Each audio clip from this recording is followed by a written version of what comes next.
ತುಮಕೂರಿನಲ್ಲಿ ಲಕ್ಷಾಂತರ ರೂಪಾಯಿ ಮೌಲ್ಯದ ಗಾಂಜಾ ಸೀಸ್.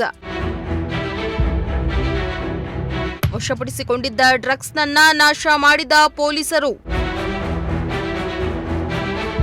ತುಮಕೂರು ಜಿಲ್ಲೆಯಲ್ಲಿ ಇತ್ತೀಚಿನ ದಿನಗಳಲ್ಲಿ ಗಾಂಜಾ ಸಾಗಾಟ ಮಾಡ್ತಾ ಇರೋದು ಹೆಚ್ಚಾಗ್ತಾ ಇದೆ. ನಗರದ ಹಲವೆಡೆ ಯುವಕರು ಗಾಂಜಾ ಮತ್ತಲ್ಲಿ ತೇಲ್ತಾ ಇದ್ರು.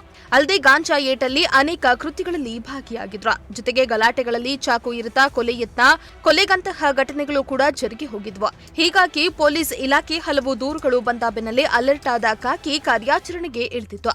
ವಿವಿಧ ಪ್ರಕರಣಗಳನ್ನು ಭೇದಿಸಿದ ಪೊಲೀಸರು ಲಕ್ಷಾಂತರ ರೂಪಾಯಿ ಮೌಲ್ಯದ ಗಾಂಜಾವನ್ನ ಜಪ್ತಿ ಮಾಡಿ ಅನೇಕರನ್ನ ಬಂಧಿಸಿದ್ರು.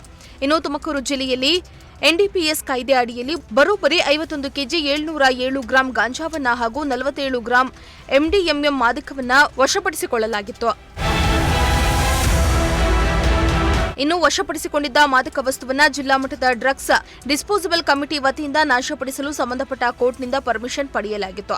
ಈ ಬೆನ್ನಲ್ಲೇ ತುಮಕೂರು ನಗರ ಹೊರವಲಯದ ವಸಂತ ನರಸಾಪುರ ಇಂಡಸ್ಟ್ರಿಯಲ್ ಏರಿಯಾದಲ್ಲಿ ಡ್ರಗ್ಸ್ ಡಿಸ್ಪೋಸಬಲ್ ಕಮಿಟಿಯ ವತಿಯಿಂದ ನಿಯಮಾನುಸಾರ ಡ್ರಗ್ಸ್ ಅನ್ನ ನಾಶ ಮಾಡಲಾಯಿತು. Bureau report, Prajashakti TV, Tumakuru.